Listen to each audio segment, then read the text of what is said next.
Welcome to Ali Fitness Podcast, a weekly production all about bringing health into fitness. James Fell has bylines in the Los Angeles Times, Chicago Tribune, The Guardian, Time Magazine, and many other publications. His blog, bodyforwife.com, has millions of readers, and he's the author of 2 books, The Holy Shit Moment, How Lasting Change Can Happen in an Instant, and Lose It Right, a brutally honest 3-stage program to help you get fit and lose weight without losing your mind. James, welcome to the show.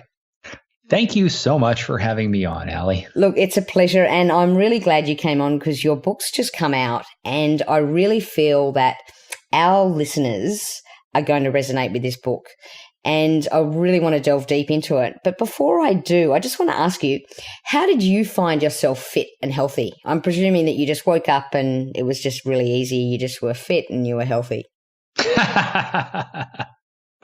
Well, genetics can play a role in that type of thing. It seemed that the genetics in my family was, and this may have also been a product of the times that, our environment's changed a fair bit, but didn't have too much trouble staying lean until you reached the age where you were legally allowed to start drinking alcohol. And by the age of 25, I had gotten pretty heavy. And that was the same thing with my parents, is that, they were leaner when younger, but then once you reach adulthood, then suddenly the pounds really start to pack on quickly. And for me, it was, there was not, we're talking about the holy shit moment, these transformative experiences and that type of thing. Me losing weight was an example of having to sort of crawl towards that sudden enlightenment, because I really did not like exercise for the first couple of months that I did it. And suddenly there was a realization that after a couple of months of struggling, that it was starting to not suck. And I figured, well, if this cannot suck, then I could learn to love it. And in that moment, I decided that I was going to keep exercising until I died. And 25 years later, still going. So it seems to have stuck. So was there a moment where you felt like, yes, I've sort of reached that level? I feel like I could say now that I'm fit and I'm healthy. Well, still working on that at 50 years old. As we all are. No, I mean, there's ups and downs. There's ebbs and flows. Over the last 25 years, there's been things where it's like I drank more alcohol and I drank less alcohol, and ate better, and weight was a little higher, or a little lower. And a lot of it just has to depend on your current life situation, how busy or stressed or whatever you are. And I would say that it's not really an end point with fitness. It's more of a just kind of going with it, depending on where you're at with life, and doing the best you can. One of the things in the last few years that I've really gained more comfort in is, it's funny that when I stopped really caring so much about what I saw in the mirror, that started improving the way I looked in the mirror. So personally at 50 years old, I think that, I focus more on how I feel, what I enjoy doing, what my energy levels are like, and how my performance is. And so I think after 25 years, I'm finally getting the hang of it. Nice. Some people take a lot longer, so well done. But I'm interested to talk to you because I know you're a keen cyclist, and we ride and we come up with these good ideas, and I dare say bad ideas as well. But it's a time when we can really reflect, assuming we're not listening to iPods and music and whatever else.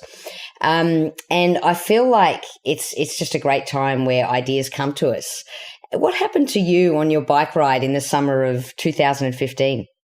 Well, you're absolutely right. And the subject is something that I've covered for the Chicago Tribune before, is the creativity inherent in being outside in a distracted state where you don't have anything demanding your attention. Like, sorry to say this, listening to a podcast while you're riding your bike, or listening for email pings or text pings on your phone, where it's just sort of you in the external environment where you can be comfortably distracted by the trees and the wind and the sky and the mountains or whatever.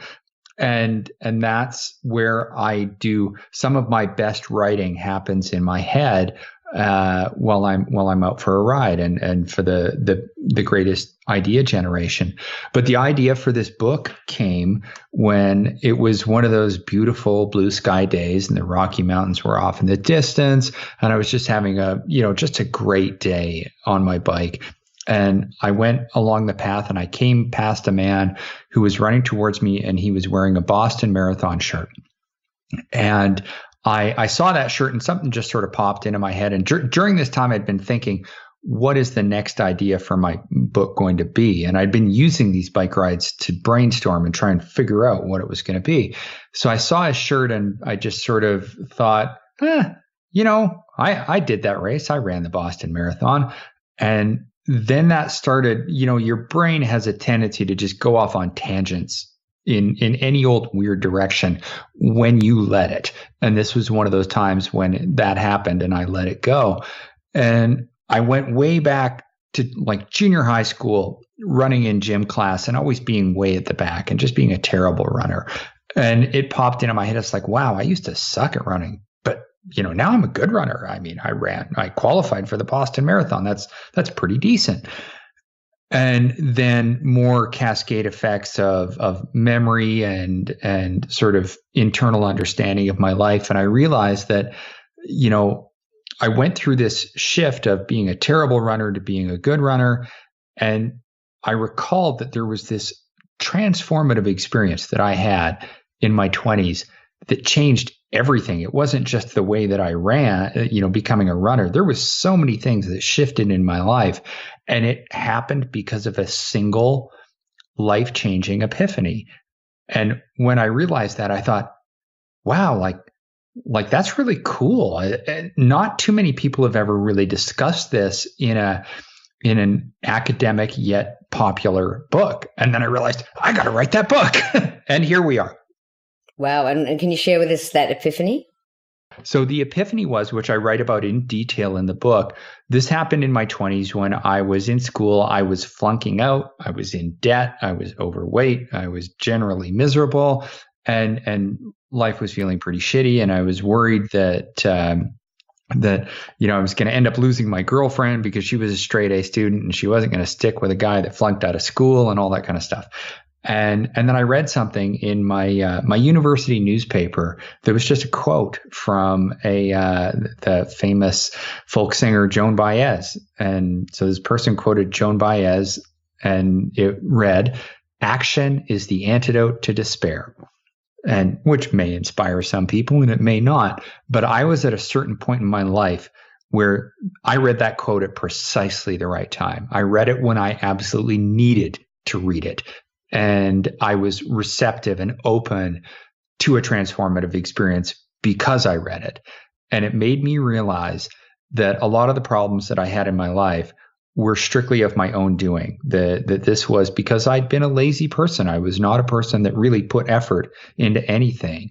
And if action was the antidote to despair and my laziness got me into this bad situation, then effort could get me out of it.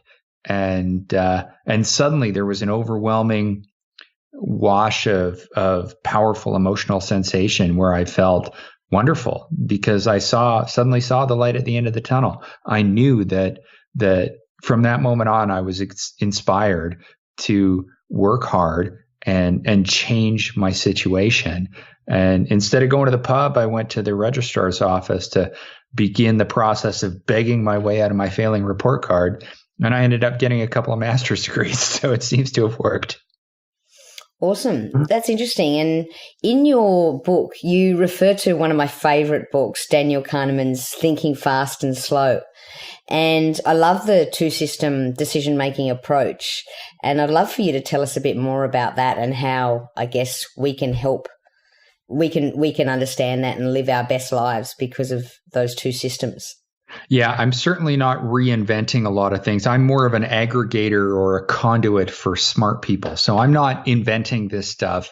I'm looking at the work of very intelligent and highly respected researchers and creating a popular book that can sort of explain all of the information from all of these other people. And Daniel Kahneman is absolutely one of the people that I reference the most in this book, because the whole thinking fast, system 1, and thinking slow, system 2, are absolutely integral to the thesis of what I'm talking about. So with a life-changing epiphany, it boils down to sort of unconscious ideas that suddenly pop into awareness versus slow, methodical, rational thinking processes. And so that's system 1 is the unconscious idea that quickly pops in. System 2 is the slow, rational, step-by-step, linear thinking processes where you analyze your way through a problem. And what a holy shit moment is, a sudden epiphany, is system 1 coming up with the answer to a puzzle that you've been looking for the answer for. Now, and then what happens is as soon as that instance takes place, you have this realization of, holy shit, this is what I need to do. This is the answer to my problem. System 2, the rational one, comes in and gives you a quick confirmation because it says, yep, actually that sounds right. We're on board with that. So it creates harmony between the slow and fast systems that is incredibly motivating, because suddenly this answer that's popped into existence in your brain comes with this emotional wave of rightness, of confirmation that, yep, you got to do it. And that's what gives you the motivation to be driven in this direction, is these two systems working in harmony. And James, is that basically what happened to you when you decided that you wanted to become a writer? Yeah, so that was a later on epiphany for me, and that's one of the things that the research shows, is that people who have these life-changing transformative moments have a tendency to become attuned to having more of them. Usually it seems the way that it works is that you have a big one, and which changes everything. And then later on you have these clarifying ones later on that come in that are like course corrections. And so I had mine at, I think it was 22 when I had the first big one. And that set me on a completely different path from, being a lazy guy that did the bare minimum to being a very driven person that worked very hard. And then at the age of 40, I had one where I decided that the thing that I like to do more than anything in life was to write. And from a professional standpoint, I don't want to dismiss how much I love my family or anything like that. So I love to write, but I was working at a job that paid very well, that I thought, I don't mind going here day to day. And I have my MBA, and I was on a good career track from that perspective, and I was willing to completely shift my career to something that was much more financially unstable, but that I knew I was going to love doing. And I also saw that I could do well, that if I really worked hard at it, that, I could buck the trend of sort of failed or mediocre writers that don't make much money, and that I could actually make a career out of this. And once I made that shift, I've never worked so hard for anything in my life. The last 10 years have been a wonderful experience, and I am driven to leap out of bed each day to write more, because it feels like it's what I'm meant to do. James, that's interesting, because a lot of our listeners are obviously passionate about health and fitness, and they have that same sort of passion that you had for writing. But similar to you, they're in a job that pays quite nicely. And so I guess if we bring it back to Daniel Kahneman's sort of system approach, it's like, yes, this is what I want to do, and it's the automatic response. But when they analyze it, they realize that I can't just jump into this because I can't feed my family if I do. Exactly. And I'm certainly not recommending that people suddenly cut off their sole source of income without confident plan Bs for how they're going to earn a living. And that's exactly what happened with me was the thing that triggered my epiphany in regards to writing was an opportunity that sort of dropped into my lap where I was offered a position, an executive director role that they only wanted me 20 hours a week. And I looked at that and I thought, this is it, because that 20 hours a week still paid quite well. And I discussed it with my wife and we looked at our budget and we thought, okay, and my wife works as well. So I had a very supportive and well-paid spouse. I was going to take a hit financially, but I did have this opportunity to work in this role that would still pay quite well and give me the time to pursue my writing career. And that role I stayed in for 2.5 years, earning a pretty decent income for 20 hours a week. And it allowed me to transition. So there's still the rational drivers at play where you've got this emotional, passionate drive to do this thing that feels like your destiny, but still, and that's system one, but still system two is there to say, okay, we're going to enact this plan in a way that's going to work, because the rightness, the thing about system one is these are fuzzy goals. These are not highly specific. It's just like in this instance, in this example is, I got to be a writer. I got to make it happen. System two is the one that plans it out for you and says, okay, that's great. We're totally on board with that idea. How do we make it work where you don't starve to death? So that is, that's the analytical side of the brain getting to work to enact the vision that you've had. And that's the way that it worked with me. And that's the way it's supposed to work. And I feel like a lot of our listeners may be stuck in that area where they just don't quite know how to make it work. And that's where the passionate motivational drivers are key. So if you have this life-changing moment where you decide that this has to happen, now, usually these things come with an overwhelming sense of rightness, because system two has given you that quick confirmation that lets you know it's possible. This dates back to the 60s with the analysis of the expectancy-value approach. So what that means is that with the expectancy-value approach is it's something valuable where you realize that if you achieve this, it's going to be very meaningful for you. It's something you desire. You really want it to happen. And you expect that it's feasible. You think that if you work really hard and maybe you get a little bit of luck and a couple of breaks go your way, you think you can pull it off. And when those two things are high, your likelihood of pursuing that goal go way up. So system two gives you that quick confirmation that says, you know what? We think we can make this happen. That drives motivation through the roof. And then when you have this transformative experience of, I've got to make this happen, you may not know how it's going to happen, but suddenly you are so overwhelmingly driven that you're determined to find a way. And that's not a guarantee that it's going to happen, but it dramatically increases the likelihood, because it's about implausible goals, not impossible. So if you are really determined to accomplish a specific outcome and you're willing to be flexible because the original plan you come up with may not work out and you've got to shift directions a few times and you may have the odd failure here and there, but you're so driven because it's got to happen for you that you just keep going. Well, those are the people that really accomplish amazing things with their lives.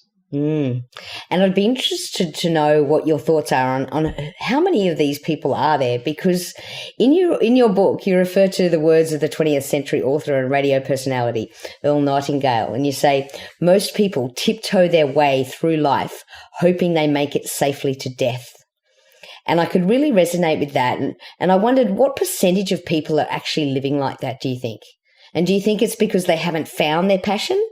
Or perhaps they're just not ready to make the leap?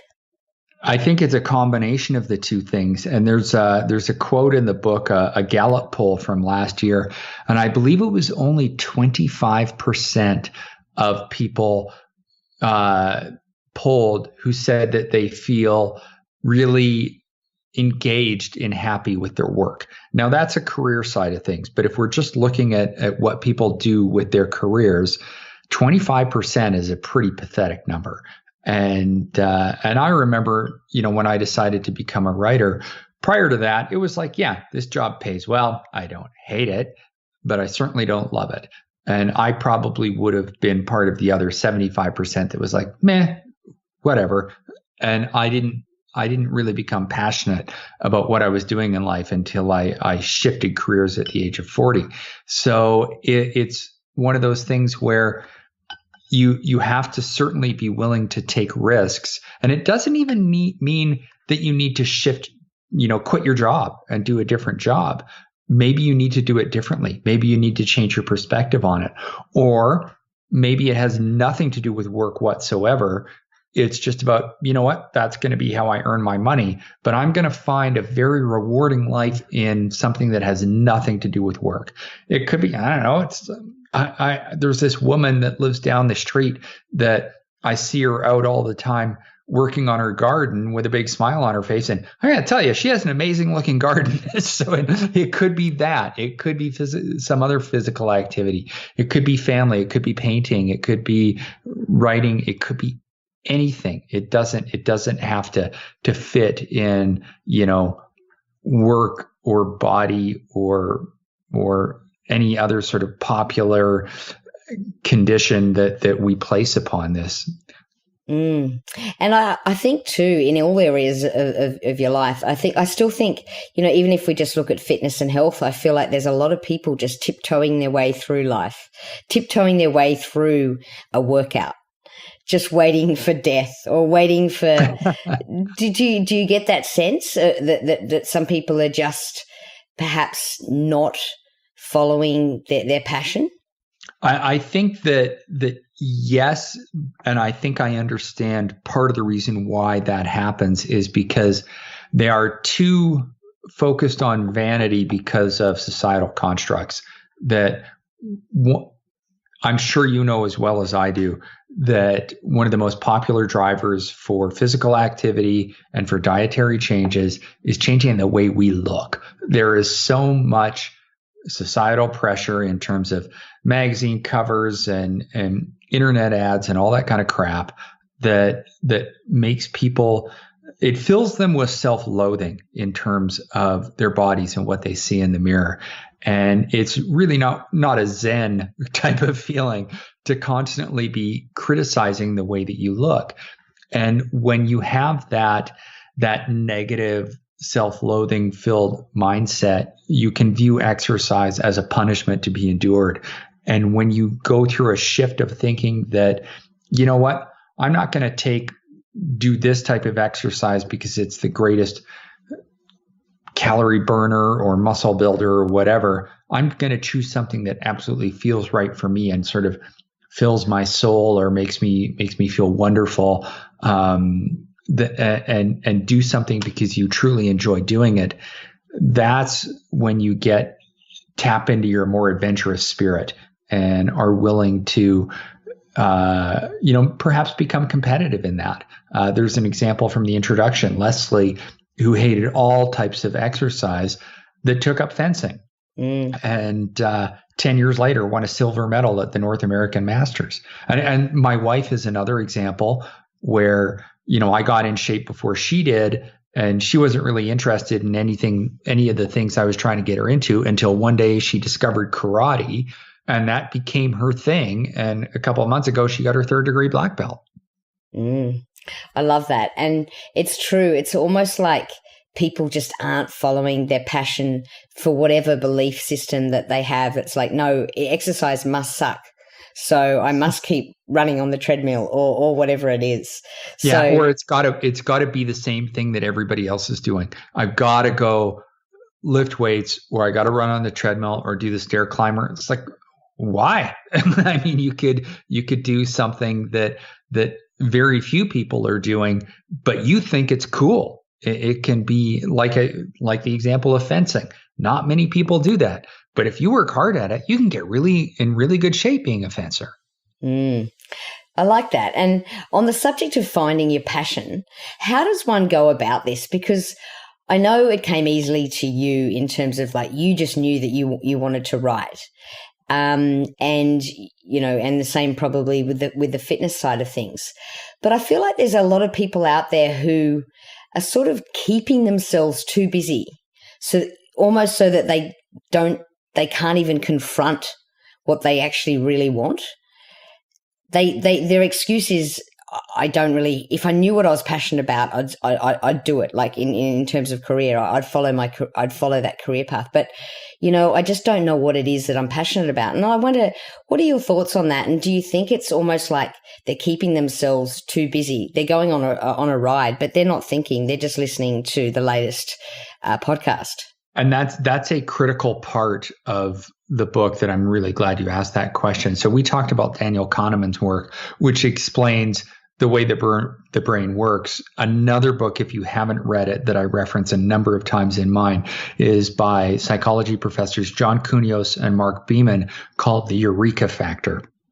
And how this works. So we talk in Kahneman's book, we talk about system 1 is the unconscious, fast, giving you the answer. System 2 is the rational, methodical sort of confirmation and enactment of the vision. But how do we achieve that vision? That's what the Eureka Factor covers in terms of sudden massive insight. And to boil it down really simply, it involves analysis followed by distraction. So when you decide that you need to find the answer to what it is you're going to do with the rest of your life. And it doesn't need to be your entire life. It could just be a part of it or something like that.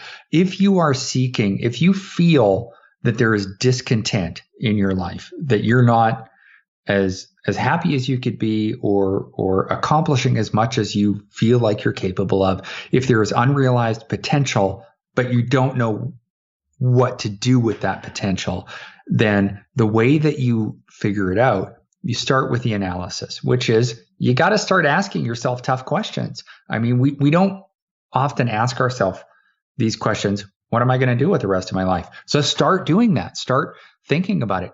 Read things, examine things, look at the way that other people do things, experiment, try different things. I mean, you never know if, for the example, again, getting back to Leslie the fencer, she didn't realize that she was destined to be a great fencer until she tried it for a little while.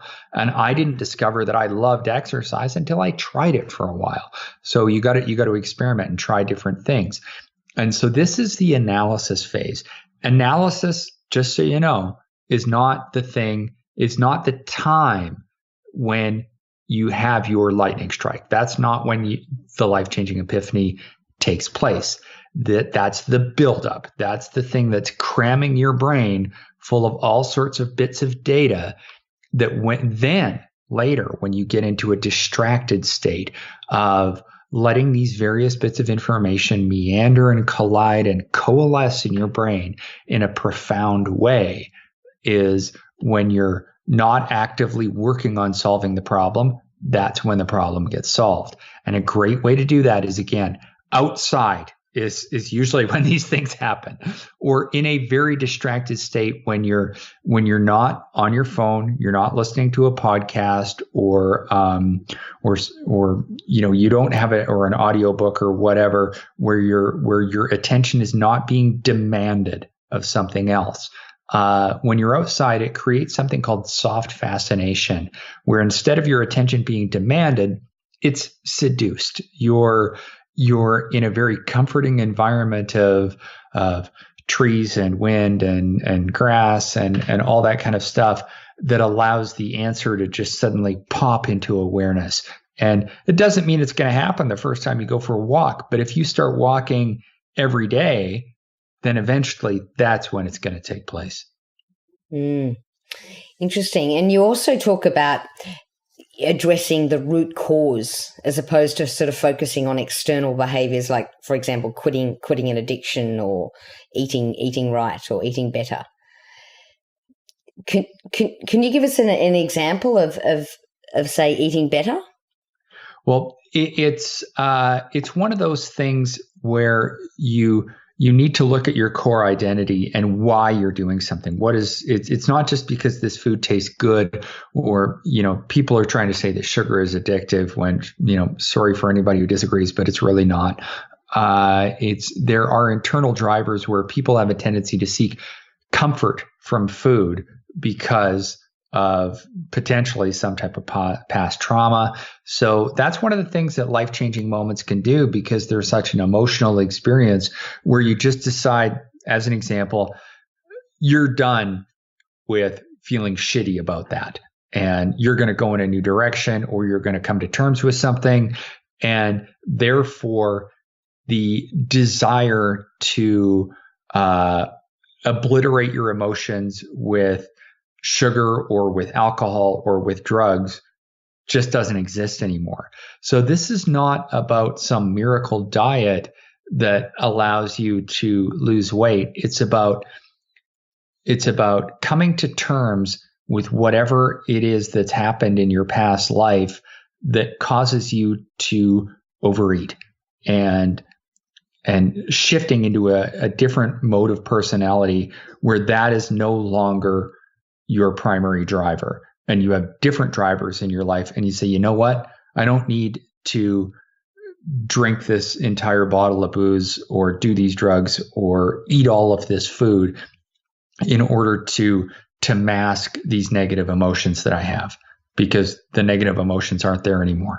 And so is it similar to sort of what Hugig speaks about in his habit books, where I guess he gives an example of he was eating cookies every afternoon at about 3:15, and he looked at, okay, so obviously that's the habit that he wants to change, but why was he eating the cookie? Was he actually hungry? Did he want more energy? And when he looked into actually why he was doing it, it was actually because that's when he got up and went and spoke to all his colleagues and had that sort of community chat, and that's what he actually enjoyed. So then he decided not to have the cookie but continue with the chat, and he's still got that same fulfillment. Is that a similar sort of, I guess, analogy? So I like his book, and I do reference The Power of Habit in my book, but the thing is that mine is a different approach to habit formation. So the thing about habit formation and behavioral change is those are surface level changes. And have you seen the movie Shrek? Yes. So there's a scene in Shrek when he's talking to Donkey, and he goes, ogres are like onions, layers. And he rips apart an onion and shows the various layers of the onion. And I apologize for that bad impersonation. But what behavior change or habit formation focuses on is that most external layer of our actions and our behaviors. Now, this is called Rokeach's model of personality. And when you focus on those external behaviors, you're at odds with your internal identity and your value and your core self, your core being of who you really are. And so what ends up happening is that it creates struggle, it creates strife. And that is why behavior change is very intent on pushing the model of being a tortoise and not a hare. Slow and steady, baby steps, all that sort of thing. Because if you try to change too much too quickly, it's going to be at odds with your core identity, and it's going to suck. It's going to be very painful, and you're not going to be able to sustain it. And I'm not saying that approach is really wrong. It can lead to success over time by the gradual development of new habits, as well as getting rid of old bad habits or making them dormant.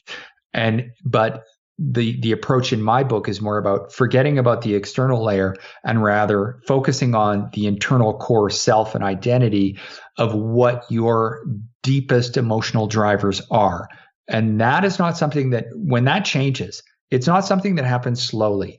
This is a sudden awakening, a hard, emotionally driven pivot of, I'm different now.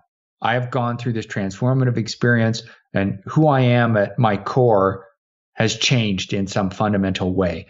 And when that happens, your behaviors automatically change with it in an effortless fashion, where you don't have to worry about baby steps and being a tortoise instead of a hare, because there's no combativeness between internal and external layers. It creates harmony. Everything just syncs up in a rather effortless fashion. You definitely talk more about like a hard pivot as opposed to a slower, I guess, habit forming change. And you give a lot of good real life stories. Can you share one of those with us just so I guess our listeners can get a real good grasp of what you're talking about with this hard pivot? So one example that I like is in chapter 5, which is about hitting rock bottom. And this is, I mean, there's lots of ways that people can go through transformative experiences. Sometimes it's you hit rock bottom. Sometimes you're just not happy with your life. Other times life is good, but you've suddenly decide that it needs to be great. Like you're just going to take it to the next level. But this is a rock bottom example with Todd Crandell, who he'd had a tough life, and for 13 years had been addicted to alcohol and a whole lot of drugs. Like he was putting every mind-altering substance into his body that he could. And he had a bad situation where he'd been on a 3-day bender. He got a DUI where he was something like 4 times the legal limit. And he knew that he was going to have to go to prison. But as soon as he got back home, after being arrested, he started drinking again. And then he finished a beer and put it down. And he suddenly decided in that instant, when he finished that beer, that he just had a sudden awakening that he was sick of the direction that his life had taken. And in that instant, he said, I'm done. I'm quitting everything all at once right now. And it was a massive sense of relief because for him, the way he described it, the horror was over. And it didn't mean that he didn't go through withdrawal. So there was still sweating and puking and all of that kind of stuff that he had to negatively experience. But he knew in that instant that he would never touch alcohol again, and that he would that he would never do any drugs again, because it was just the horror was over and it was a massive sense of relief. And instead, he decided to do something else, which was really focus on fitness. And he's done something like over a dozen Ironmans now. And he started an addiction treatment program called Racing for Recovery, which introduces people to physical activity to help them battle addiction. But that was one of those. It was this or that. It was one direction or the other. And he just knew that for him in that moment, he was never going to touch any of that stuff again. And I don't know how long it's been since that moment. I think it's been over 20 years. That's interesting. And he stayed true to that. He hasn't touched it since. That's awesome. James, where can people, I know your book's just come out, where can people buy it? So probably the easiest way is for them to visit my website, which is bodyforwife.com. So that's wife with a W, because I really like her a lot. So if they go to bodyforwife.com and they click on the book tabs, that allows them to find the link to whichever their preference is. It's, whichever platform they wish to buy it from. If they want to, buy it in hard copy or get an electronic copy. If they haven't mind listening to my voice for the last, 30, 40 minutes, I did do the audio recording. They can get an audio version of it, whichever they prefer. Perfect. I'll put that in the show notes for sure. Is there any last little tip or I guess a bit of advice, maybe even a quote that you'd like to leave our listeners with? I would say that the most important thing that people can do when they approach this, and if they're reading my book, is the importance of belief.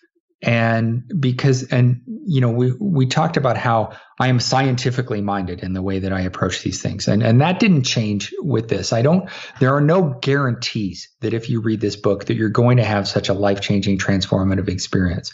But if you believe that it can happen for you, then it increases the likelihood of it, as opposed to, being skeptical regarding it. Because these things do happen. There is scientific evidence that people have transformative experiences that suddenly pop into nowhere, out of nowhere, and drive them forward in a very highly driven way in a new direction. So you have to approach it with positivity, that it is something that not only does happen frequently, but can happen for you. I like that. So believe in it. And just before I let you go, James, one last question. Do you have a tattoo? Not yet. Whoa. What do you mean by yet? So I have decided that if I was ever going to get a tattoo, I had to earn it. It had to be something for me that it had to symbolize a significant event. And for me, that's going to be an Ironman triathlon. And I'm not 100% positive that I'm going to do it, but I think in the next couple of years, I'm probably going to at least make an effort at completing an Ironman triathlon. And if I do that, I will get a tattoo to signify the event. Does that mean you're going to get one of those Iron Man tattoos?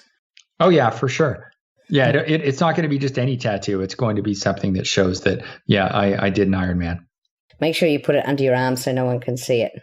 I'm thinking calf. That seems to be a popular location for that type of tattoo. It is. Excellent. James, thank you so much for coming on and all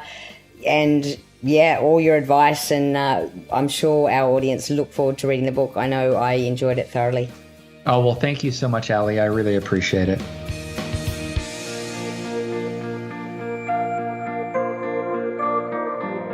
For all the resources and show notes from today's episode, please go to www.ali.fitness. If you liked today's episode, please show your appreciation by going to iTunes, give us a 5-star review and subscribe.